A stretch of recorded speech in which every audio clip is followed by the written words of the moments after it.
سلام دوستان عزیز بابا پس. این ظرف رو که میبینید بهش میگن تاجین و غذایی هم که در داخلش پخته میشه همچنین میگن تاجین. این غذای معروف کشور مغرب یا مراکش هست. 3 مدل غذا رو میشه توش درست کرد. یکی با گوشت قرمز، یکی گوشت مرغ، یکی ماهی، البته گیاهی هم میشه درستش کرد. پختن هم به این صورت هست که همه مواد رو در یک آن داخل این ظرف میذاریم و بعدش این سر رو میذارن روش. معمولا خودشون روی زغال این رو درستش میکنن، ولی میشه توی فر درست کرد، توی حرارت هم، حرارت روی گاز ولی کن حرارت ملایم، میشه این کار رو انجام داد.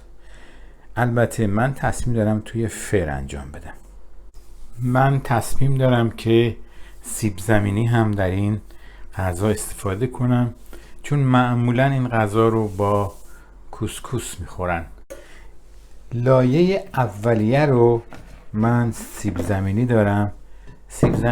این سیب زمینی ها مال امسال هست، تازه هست، احتیاج نداره که پوستش رو بگیرم.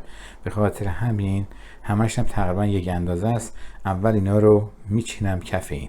مرحله بعدش پیاز هست که پیاز رو من خرد کردم و این رو میریزم داخلش.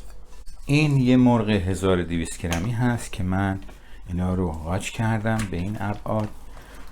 ببینید سینه ها رو هم به این ابعاد، بال یکمی با گوشت سینه و یه قرص زعفرون که توی یخچال داشتم اینو انداختم روش و الان بهش ادویه های دیگر رو اضافه میکنم.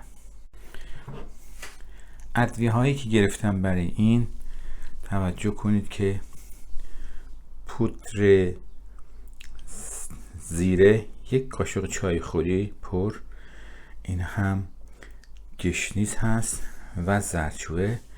اینها نصف قاشق هست که این فلفل سیاه هست، این در واقع پاپریکاست، این هم فلفل تند و این هم که 1 قاشق چای خوری باز دوباره پر نمک هست.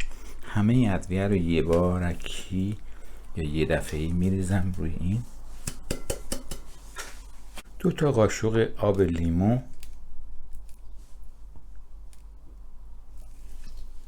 و 2 قاشق روغن زیتون.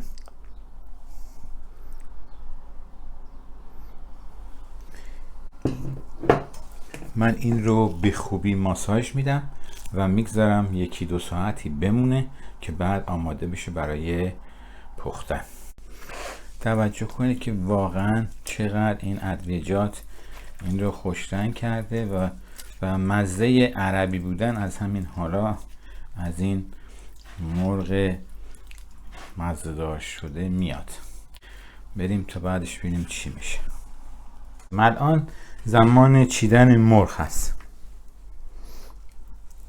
مرغ ها رو که میدونید 1 ساعت قبل اینها رو من تمامشون رو توی ادویه خوابوندم و به این صورت شده.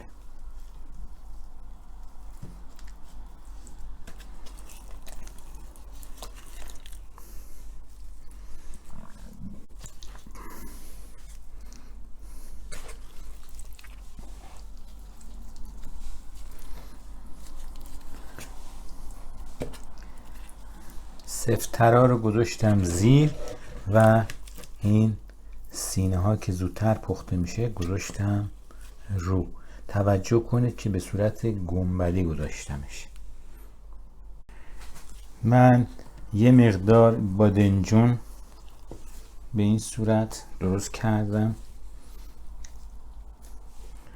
این رو میزنم روش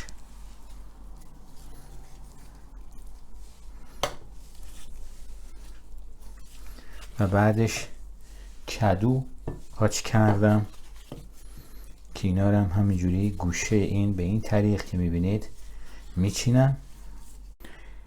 در نهایت ببینید این به این صورت شد و این رو من الان میذارم پخته بشه. اون وقت بعد از اون هست که این گوجه فرنگی ها رو بایستی بذارم روش جعفری خورد کرده گوجه فرنگی.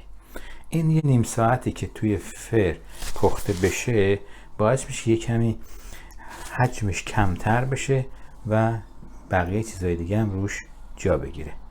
در واقعیت ما اصلا این مواد توی تاجین رو به هم نمیزنیم، مخلوط نمی کنیم تا آخرین لحظه که بخوایم سرو کنیم. به خاطر همین است که اینو که درست کنیم هر دفعه مثل روغن که روی برنج میدیم به این صورت روی این میدیم تا قشنگ تمام مواد به جسم این بقیه مواد دیگه بره. بعد از نیم ساعت که با درجه 300 درجه سانتیگراد این پخته، ببینید به چه شکلی در اومده.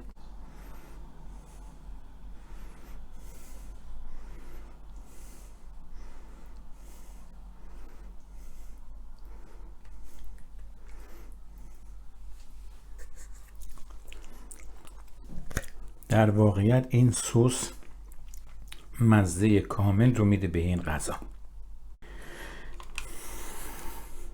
الان سس رو من کاملا روی این دادم و لبه ها رو تمیز کردم. این رو الان میذارم باز دوباره توی فر دیگه تا قبل از خوردن توی فر هست که بستگی داره که نیم ساعت دیگه 1 ساعت دیگه، ولی درجه حرارت رو من میذارم روی 180 یا 150، بیشتر از این نمیگذارم چون تقریبا همه چیش پخته هست. فقط و فقط احتیاج داره که یه مقداری جا بیفته و زمان خوردن بشه. هرچی زمان خوردن طولانی تر باشه، یعنی در واقع زمان سرو، خوب درجه حرارت پایین تر میتونید روی 100 مثلا بگذارید، ولی اگر بخواید که نیم ساعت دیگه استفاده کنید تو 180 که بذارید تموم هست.